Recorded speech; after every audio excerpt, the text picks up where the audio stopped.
Hello everybody and welcome to COASTCAST episode number 4.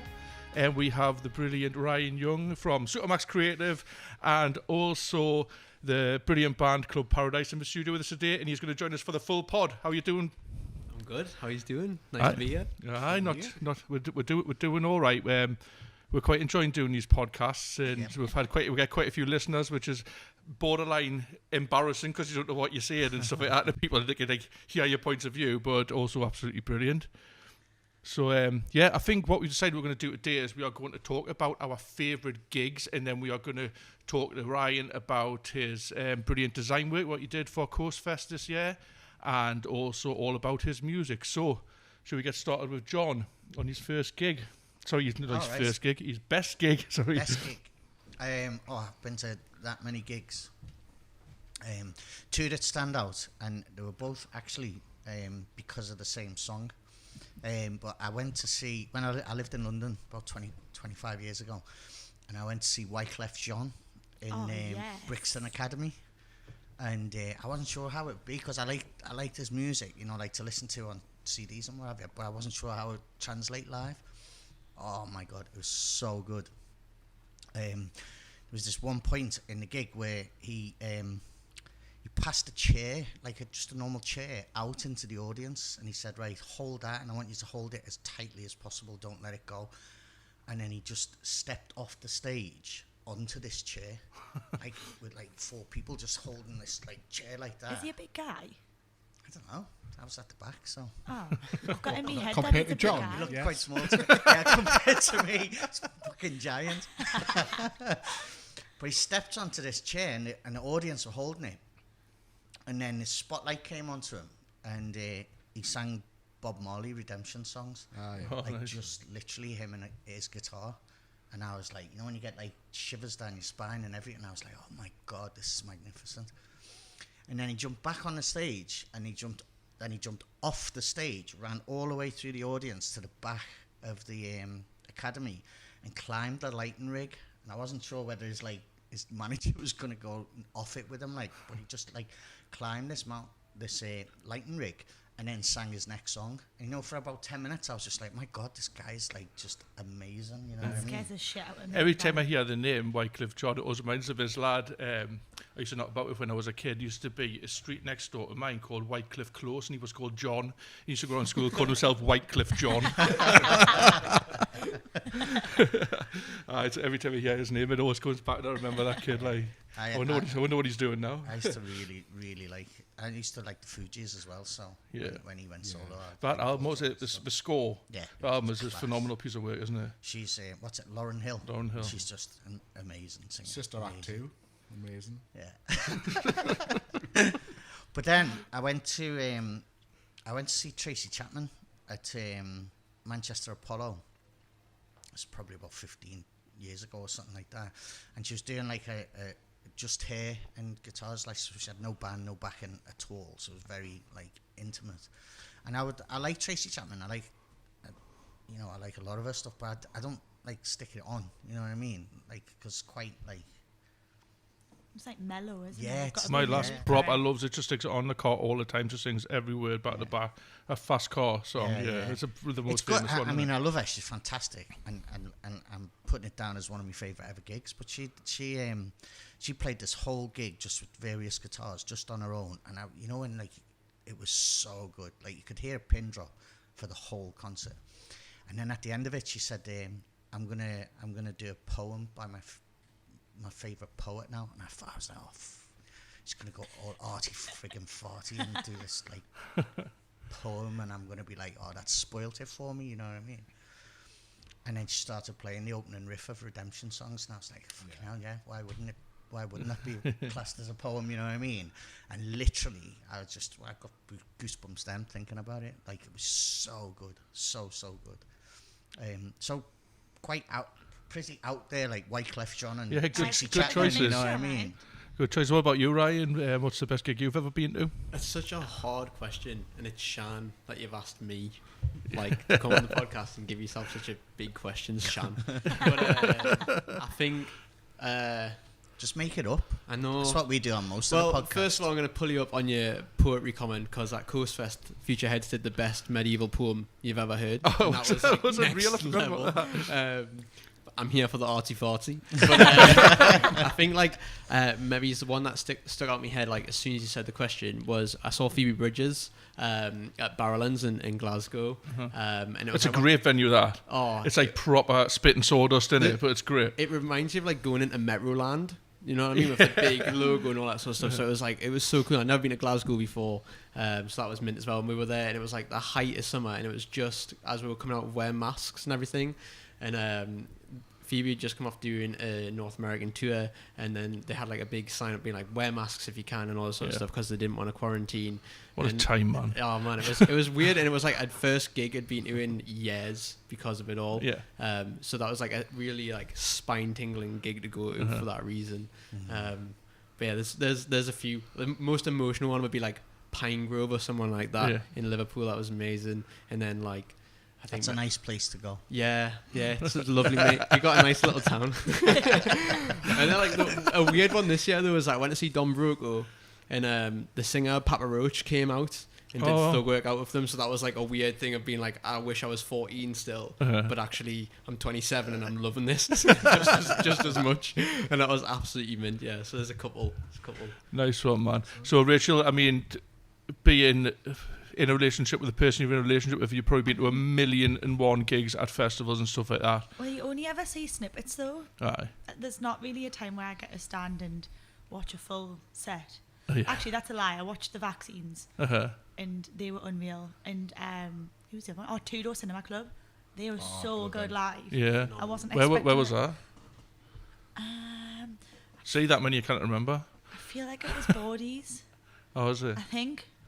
Don't quote us on it 'cause I'm not too sure. It's probably pissed with scraped knees again. I'm pretty sure it was Bodies. But if you had to choose one, what would be your No, 'cause I'm favourite going to gig? lose loads of street cred here. Like. Oh, go on then. You lost loads of street cred with your first record you I know, bought last week. I know. That wasn't on the podcast, by That's the not on way. an A podcast. So, why am I embarrassed for, man? I love Celine Dion, right? And so does me mum. And when I lived in Spain, I was like so sick of my life. I thought, what can I do like to get us excited for going home? And she released like this big tour that she hasn't done for years and years. And I thought, oh great, I'll get my mum a surprise ticket. And for me, it ended up costing us like 500 quid for What? 2 tickets, right? I bought some for Sarah as well. I Jesus think it was down London. They were like 150 quid each for her It and I was mate. so expensive, but it was in Manchester. It was in the arena. So then I obviously came home, was dead excited to go to the arena with my mum, and then the whole bombings happened. Oh. So everybody got their money back, but instead of just like having the tickets transferred to a different venue, you had to fight for them again. So I had to go through the whole thing of like fighting for my place, and I ended up paying more money for shitter seats. Like we're in the sticks in Leeds Arena. I don't know if you've ever been, but it's like huge. And we were literally right at the top, but had the best night of my life because she's so funny. Like she's a proper comedian. So she would sing a couple of songs and then she would go off and do like some weird comedy act. And then like just start shouting at all our crew, but obviously they were all in on it. But she's just great. Which is obviously amazing because for the length of career what she's had, Yeah. like obviously And she's the price of her brilliant. tickets. Yeah, I know. Probably only beaten by like Taylor Swift or something. Yeah, it's pretty mental. But I'm trying to think of maybe like a cooler one. Yeah, you need a cooler No, one that's than it. Now Celine you're Dion. locked in, Celine Dion. Do you know what? Right, so I know what you'll have that. Yours are going to be equally as shit. What was Very it? generic. What was it last Mine week is when you generic. said when someone said the first record they bought was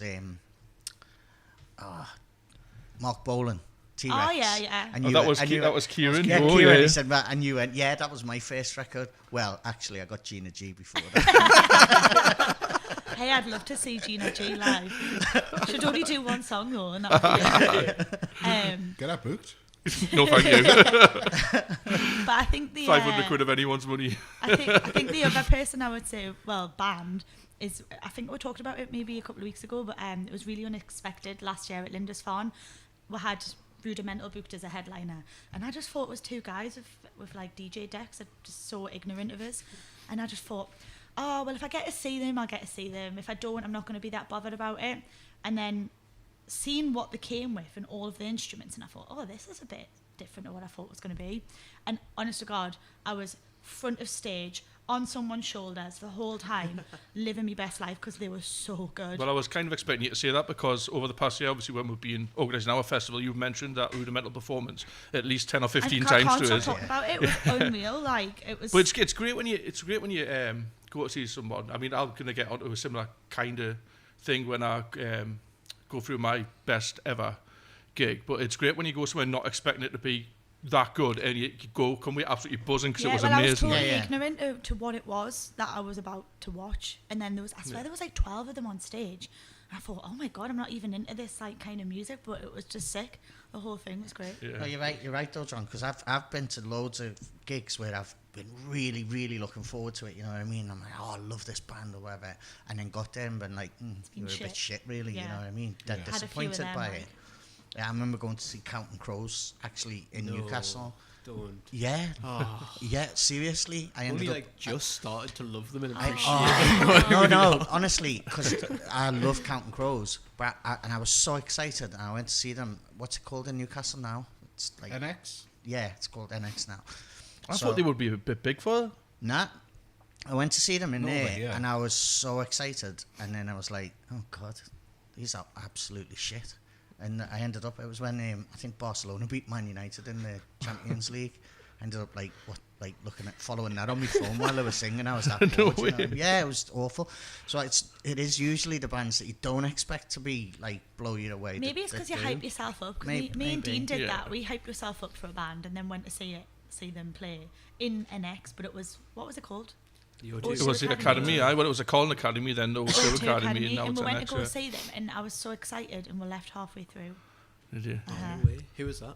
Have you allowed? Do you want to say? I don't know. Go I'm allowed on, to say. Yeah. You're allowed to, That's but like it depends a on how you lot, reckon. It's alright. Was it? Yeah, it was Reef. Reef. Oh. We were so gutted. We've only got one tune anyway, haven't they? Well, that's the only thing I'd waited for, though, but even that was shit. It's your ladies. If you flip it on his head, though, like I went to see Declan McKenna.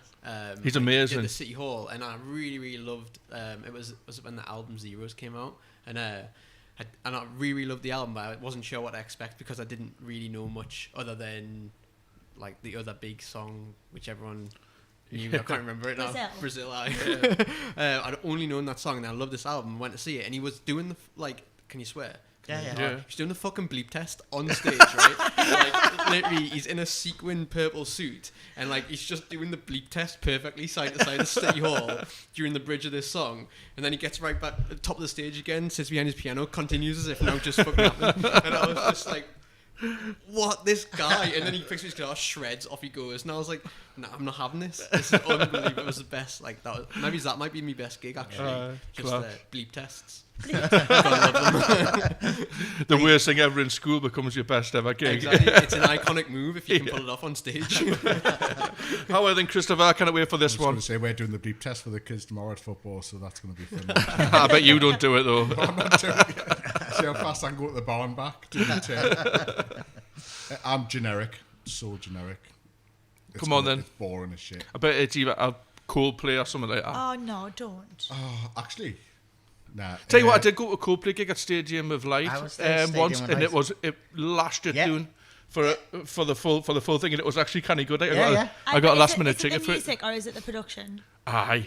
Well, we had them daft wristbands on, which can flash you. The whole stadium cannot lights up be at arsed certain at any of times. that. That was on my birthday. I know because I didn't get a ticket. Did you want a ticket? I just remember the right. taxi I'm driver really wouldn't sorry. let us in the taxi because we were too wet. Afterwards, it absolutely hammered it down the whole time. Well, See, a Coldplay gig anyway. Apparently. All right, so it's not Coldplay. What is it then? I have seen them. I've only seen them once before. They were before Yellow. And they were Lush at uni. Oh, That's right. It was at ultimate Enemy hipster. Tour or something. They were supporting Muse, I think. Oh no, I watched them headline there as well. We went, Fucking Pueblo. yeah. So, Chris Martin, for No, me, you. it was only me, I was just waving You've at seen him, Coldplay more than once. generically, Oasis, City Manchester Stadium. I'm Sorry. not about this, like. It was the... Why are you not? You've got to be about Oasis. I'm No, not about not Oasis. That gig was slightest. just I'm unreal. not about like, Oasis. it was Turn Up the Sun started within 5 seconds. They stopped and said, "Look, you all need to take a step 10 meters back because the whole front just caved in." It's on YouTube if you want to watch it. But I was right at the back anyway because I want to be close to the toilets in the bar. like the old man you are. Well, I don't want. Well, I was 22, so I was still old then. Yeah, old man. So I just didn't want to be. Plus the support, and I wasn't a fan of the support. Everybody else was. I was the only one out of 15 kids. I just thought.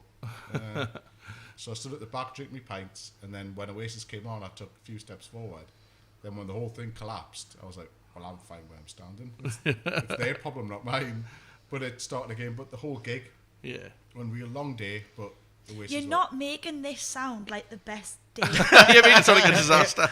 Like, I personally Everyone don't fell wanna over. be- I stood at the back. It was a long day. There was 15 kids. I didn't like the I support. The stood at barrier back broke. with a pint, I was near the toilets. but that's the best gig I've ever To be been fair to. though, I reckon that's proper enthusiasm from Yeah, Chris, like. by Chris's standard, it's After 5 enthusiastic. gigs, I don't go to gigs. I'm not a massive fan of crowds, so I just normally just stand at the back anyway. Apart from, this is getting even worse now, my second favourite was the NX Arena again, but I think it was 02. Would have been that time we went to watch Sam, and we bought that dodgy ticket. I didn't get it in. Oh shit! We bought the ticket for next year. So basically, so there was 2 gigs announced, 2 dates I think, and we had. Wherefore the O2? Yeah. I'm not 100%. Must have been. You were saying that you rang us the other day and said, "Do you want it? dates Like, there, I've got a ticket. Do you want it? It's 40 quid." I was like, "Right, let's do it. Let's go." So I picked you up. We drove to this house. You went, got it, got the ticket. We came here for a couple of drinks. This is when Alfie's was tiny, when it was little. Yeah. God, so long ago. And then we got there. You got scanned in. Somebody else got scanned in. I want to get scanned in, and they went, no. That's next year's ticket. I was like, oh, no. It was a ticket for the gig after. Following year. It was next year. But the geezer on the door, Ronnie, who's an absolute legend, by the way, and I don't know why he likes me so much, because when he used to be in a band, he used to fucking terrorise the life out of him, right? He just set off the fire alarms in the academy and all sorts, right? But he proper looks after me all the time, and he was just, he just went, oh yeah. And then he sorted you out in the end, so we all got in. That was meant that.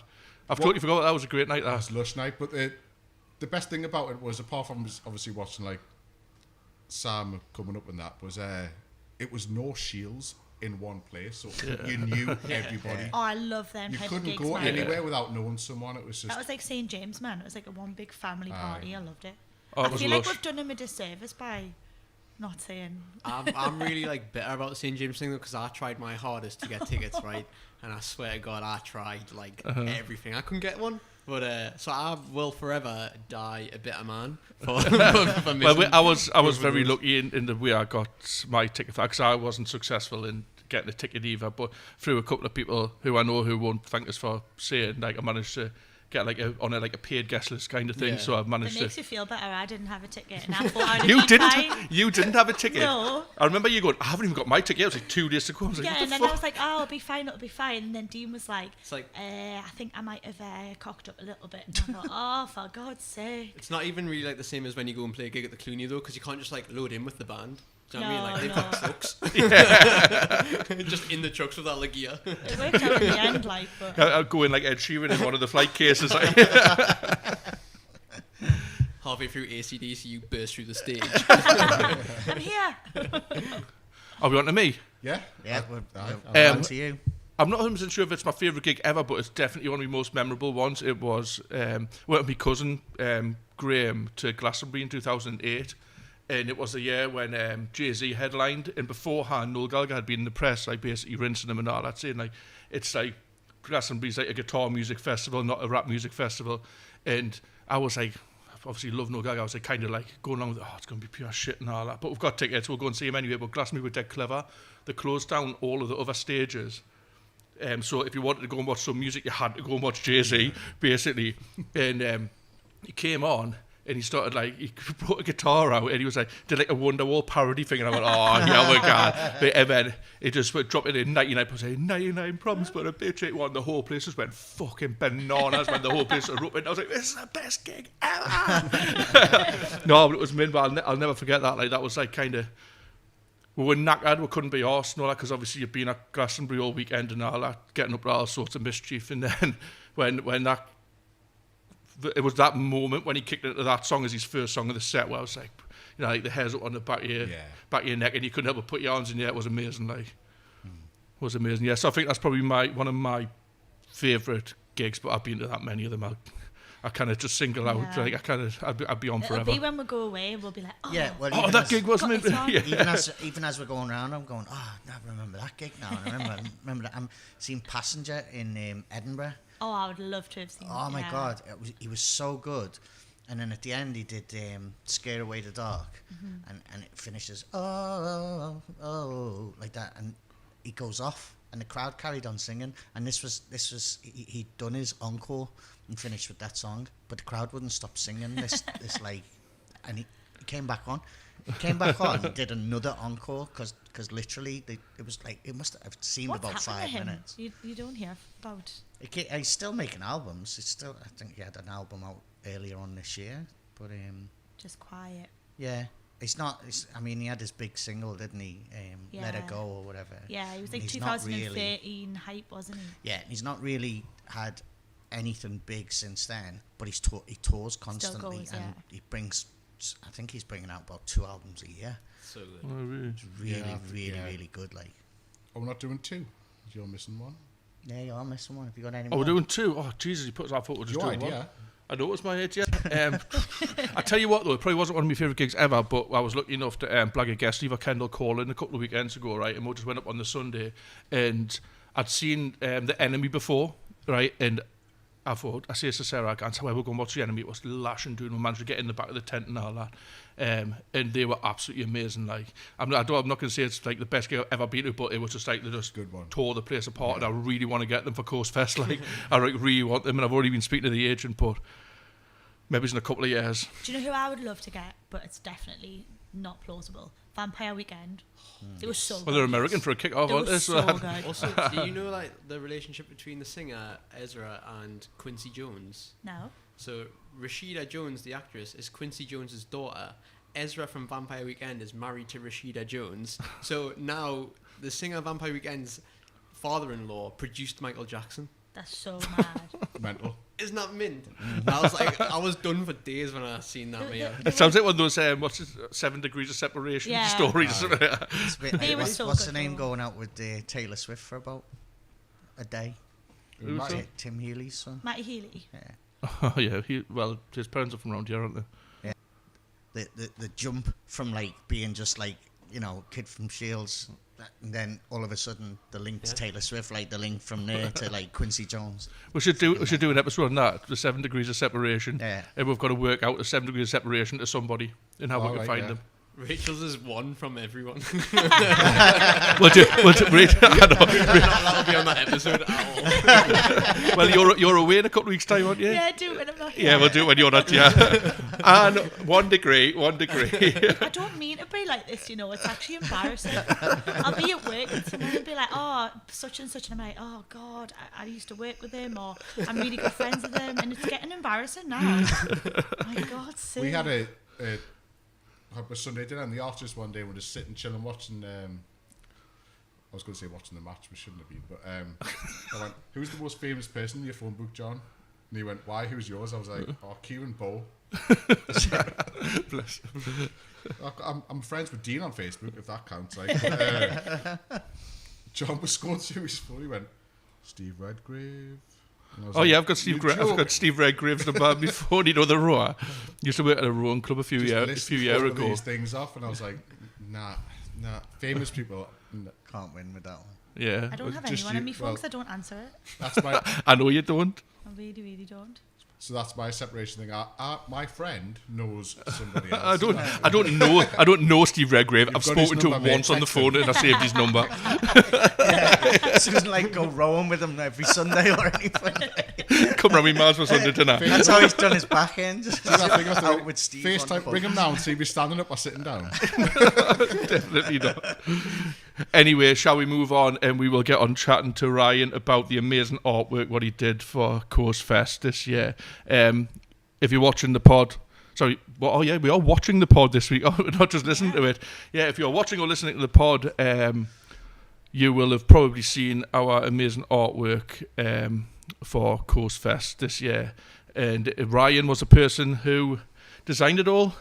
So on behalf of me and Rachel in particular, I would like to thank you very much for that, because it really brought our festival to life. Yeah, it's had a character, brand, and it just felt good. Andy's coming back next year to do it all again. Get it.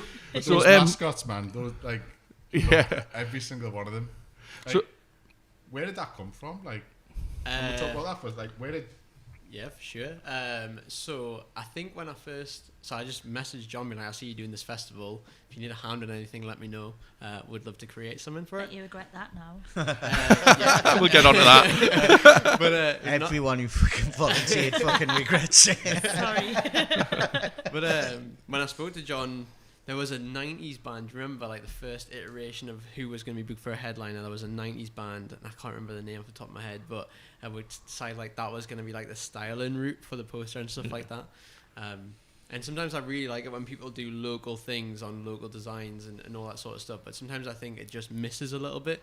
So I wanted to do that without it being like super obvious. Yeah. And that's the characters really. So you have like King Eddie, the little circle with the crown on. Yeah. You've got Knott's Flats, which is the big building with the boxing gloves. Love Naughty. Yeah. He was your favourite, wasn't Right, it? so there, so yeah, it's amazing. Yeah, and I'm sure like somewhere along our coast outside of a chippy there'll be like a fish bin, right, with its mouth open. And that was the idea behind that. And the idea there was, well, we'll put somebody in the fish bin, and then it had arms and legs, but then didn't draw the head.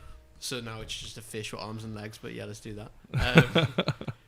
So that was the idea behind it all. It was just kind of be like the 90s Hamburglar McDonald's style. Yeah. But you know, something that we could all Like we literally couldn't believe it when it came back. Like you sent us like the first draft, and we were like, "What the fuck?" I was It's like, like "Oh my God, amazing. wow." I went. This is exactly what we were. Yeah. I mean, it wasn't exactly what we were thinking of, because we haven't really got the design No, wise, you the should have creative seen mind my to think of it. sketches. Our sketches were awful.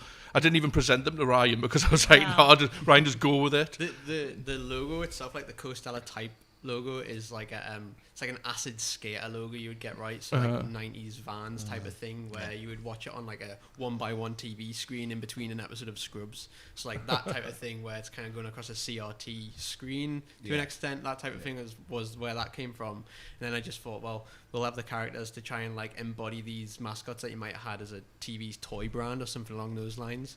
But I have to say, like, as while I did the sketches and the ideas and all sorts of things, I did have a hand off one of my mates, Kate, who helped do like the final versions of the characters. Like sent off all the ideas and was like, I'm just not landing with where they were at the time. And then Kate went over them, and I was like, yes, like, oh Thank my you, God. Kate. Yeah. Kate is got to check out Kate's. I think Kate's Instagram is at Hot Dog Swirls, I think. But Kate's like one of the coolest illustrators ever. Yeah. Nice one, man. Nice one, man. I So thought when he saw King Eddie, I thought it was a P. I thought it was Peas. Oh. It is. Well, yeah, well, we were calling it King Peas. well, you were, I wasn't. Me and Paul were. It absolutely is. That was completely 100%. Yeah, that was exactly what he tried. We're making the big mascots. I'm like, have you done 2 of King Peas? Yeah, we've done 2 King Peas. There's peas. It's peas. So you've done like 3 different size printouts and had like peas in a pod. On the pod? Yeah. But then we had one of my friends, Paul Reeve, go to Chris's work, and Chris printed them out, and then he like kind of stuck them onto big Ply. wooden ply, Plywood, didn't he? And then we just- had them dotted about the site, and lush. they were pretty cool. I'm not sure how much Mystery Jets liked them, because we had them on the front bottom one of the speakers. And I noticed when they went on stage, they got moved very quickly. Like, Oh, really? Oh, I love them, me. yeah, but they were cool, man. It gave us like a kind of like identity, and it was just like something a bit different, you know, It was because something to dress the festival site with as well, because I think a lot of the time you kind of forget you need to do that. yeah, But dotted around, it was lush. Like, Yeah. so, like, yeah, it was cool, man. Yeah, I So love how long you been doing your design stuff for? Honestly, not that long. Oh, really? I've kind of had like jobs and things doing creative for social for people or whatever, working on events and things like that. And it wasn't really maybe until, well, I would probably message. This is probably like the first big one that I put myself forward for, rather than someone coming to me, and I was kind of like, I feel like I could do something here, which would be cool. Yeah. But maybe it's like 2 years, maybe it's 2 years or so like that. Not a long time at all, really. Oh, it's amazing that you come up with A full brand. like a body of work of that Yeah. quality, having only done it for a couple of years, so well done, man. It's cool though. It's something that I've always kind of watched other people do and learned. I was at a company for a while where we did a couple of rebrands, and I was kind of part of that process. But the ideas were never mine, and it was always an outside agency that was brought in and things. And then I was like, that would be a really cool thing to do. So that is kind of where that idea came from. But yeah, that was probably that. When you told me from sort of telling me the idea of what the festival is about to creating or having the idea and then creating where it was at, it probably was a span of maybe 3 days of just thinking about it for a little bit and thinking sort of mood board and 90s things and what would work in that place, but wasn't quite there yet and hadn't been done, yeah, it was cool. But I also think local stuff isn't always dressed the best way, because it's something that you want the event to be as good as possible, but not the brand isn't always valued in that sense. But when you haven't got photography and you haven't got video and you've only got social media to get it off the ground, then you need something that's going to have an impact. Yeah, well, that was it. That was it. We literally had no content at the start. We had no assets to put out there, and trying to ask Abby, who did all our social media for her, trying to ask her to put things out, but without having anything to hand, it was really hard. So then when you started sending things over, we were like, oh god, yes, this is great, and get some promo out. You guys had such a big steer in it as well, right? Because the first iteration that I had the poster, I looked at it yesterday and I was like, that's fucking terrible. It had that was me texting John going, can you tell Ryan? Yeah, so basically the crack was, right, is, can you ask Ryan if you'll do this? Can you ask Ryan if you'll do that? And I'm like, Rachel, you know Ryan as well. But your guidance, I was talking to John before we did this, the guidance is so key. I love it. The feedback was great because it pushes you in, right, you've created this cool foundation and starting point, and then sometimes you kind of lose the track along the way, so you need everyone else who's in it as well to steer it, right? Yeah. But the character thing that you're saying creates the assets that you've got to post about it. The eventual poster that we made was kind of a big draped curtain party poster type of Crayola looking thing. So that kind of gave you different things to be able to post about if you wanted to use striped colours or anything like that. And everything that you do with a little bit of depth just means you have a little bit more to put out without having an event there to use. Yeah.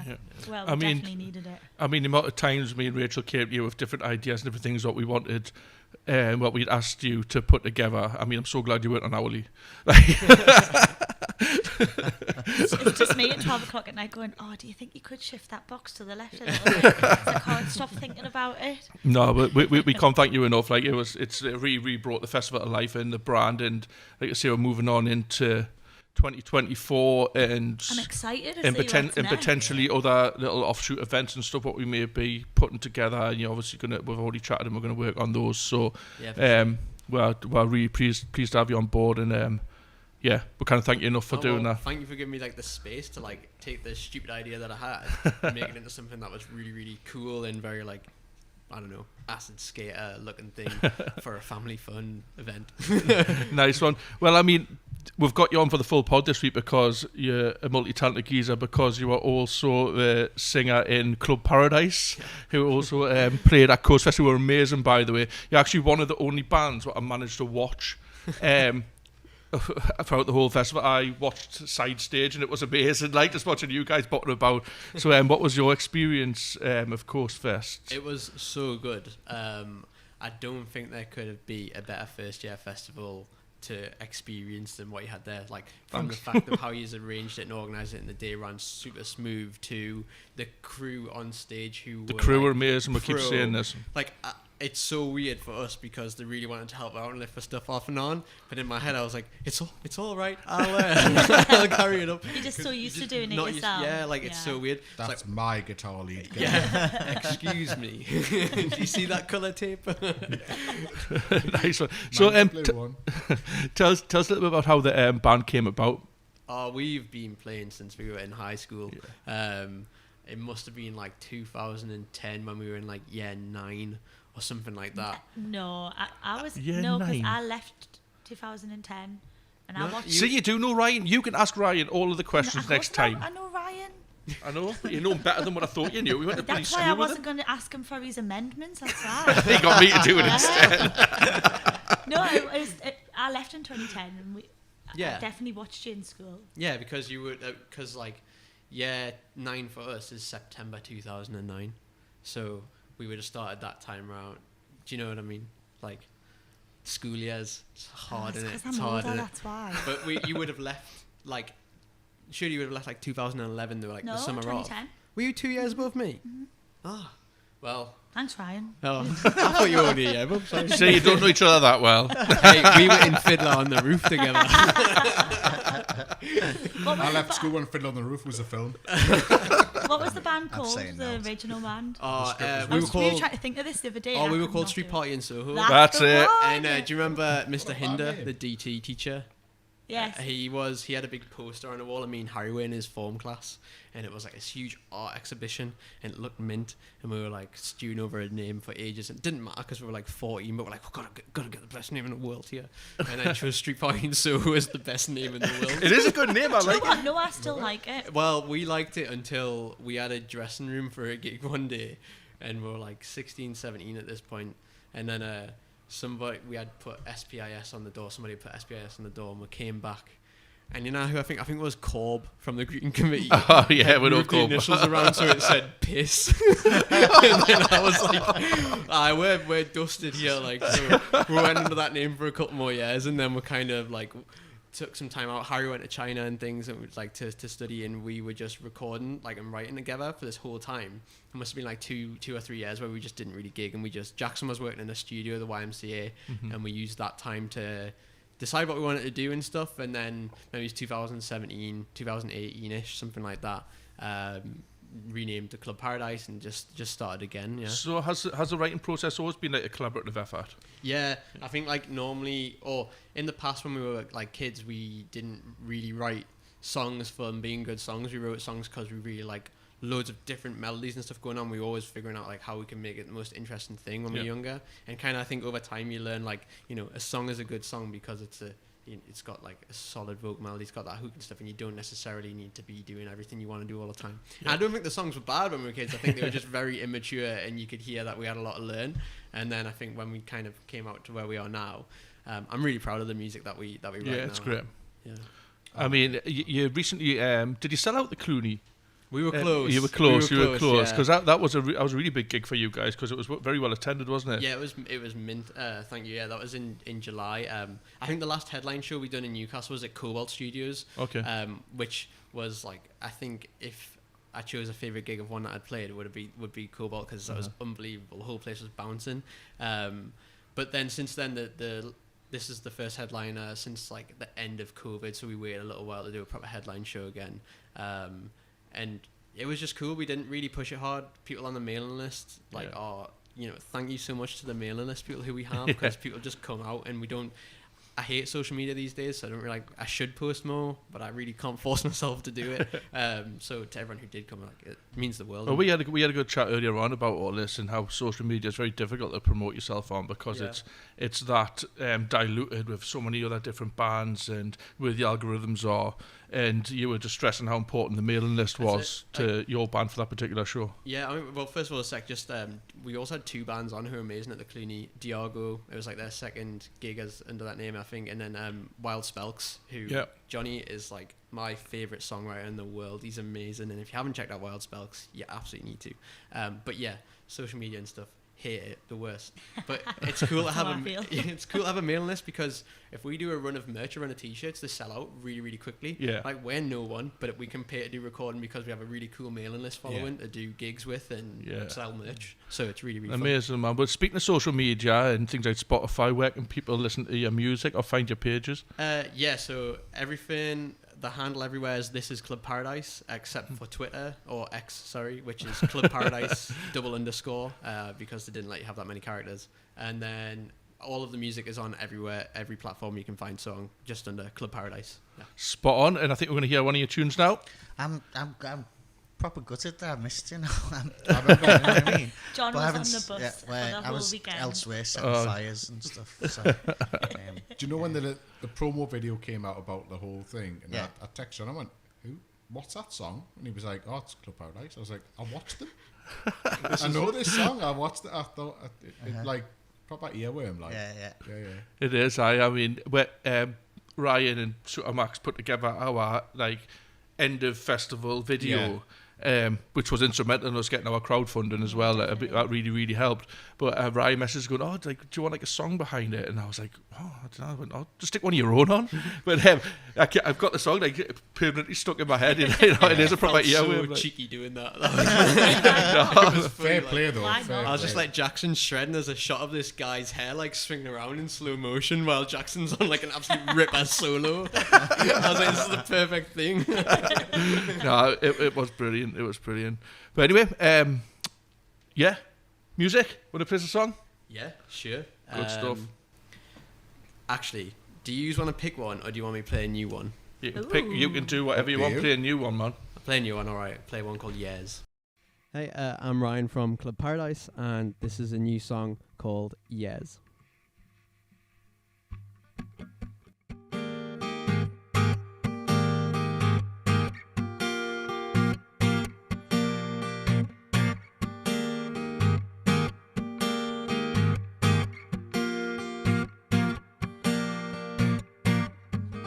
Held you tight in a sundress. Nothing burns like a cigarette. My mind needs a little time to decompress. All of the questions that surround my youth and my fear of being just no good.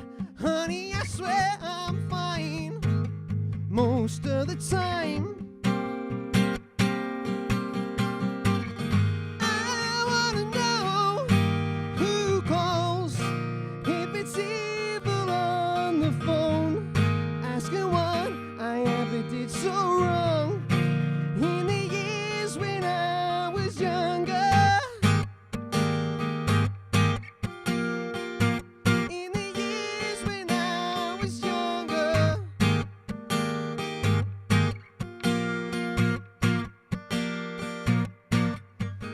Get in line, get a life or less.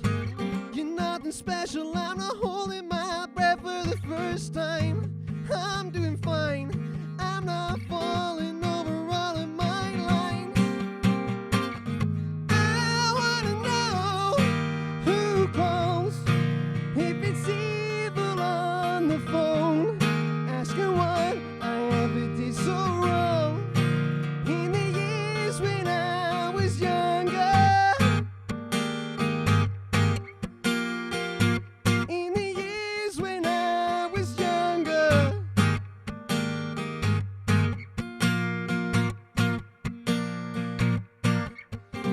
Thinking back in a daydream, down in my bones I cringe, I swear. I've got a tendency to judge myself when I was 9, like anyone cares. But all of the questions that surround my mind, and it's not for the first time. And I struggle 'cause it's hard to find some kind of peace of mind. I wanna know who calls if it's evil on the phone, asking what I ever did so wrong in the years when I was younger. In the years when I was younger.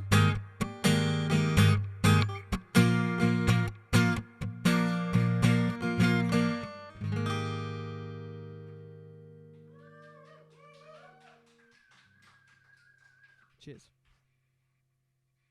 Thank you very much, Ryan. That was absolutely brilliant. Well Yeah, done. lush, That cheers, was man. Thank you. Really good. The last 2 questions that we always ask our artists here on the CoastCast.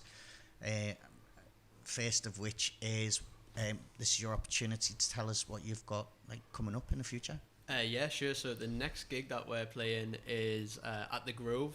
We haven't been at the Grove yet, so that's exciting. We're playing with the Red Room, who were on it. Oh CoastFest. yeah, Oh, quality. nice. So looking forward to that one. And I think there's another band on there called Idle Hands or Idle, something like that. Sorry guys, I'm really bad at that. I mean, no disrespect. But yeah, we're doing that. But then also, really, really cool, we're playing like a metal festival, which I don't understand. I know. But like, it's going to be really funny. So we're just deciding, like, do we do... Actually, I can't say. I can't say because we're going to take it really seriously, right? We're going to play full on indie pop. But yeah, no, we're doing those. And we just finished recording a 6-track EP, which that song is going to be on. And it's being mixed and mastered at the minute. And we don't know when it's going to come out. But yeah, that's what's coming up next in releases. Nice, I'm looking forward to hearing that. And then lastly then, for you, is describe your experience of CoastFest 23 in 3 words. From a designer point of view, total and utter madness. Oh, now I And feel as a bad. band point of view? I mean that In in the the best best way because like the design is just so fun to do and it just felt a bit chaotic and mad, but I loved it. It was chaotic. It's mint though, isn't it? It's mint. Brilliant. Good Thank stuff. you. Thank you very much. All right, thank you very much for coming in. Appreciate it. Cheers, thanks for having me.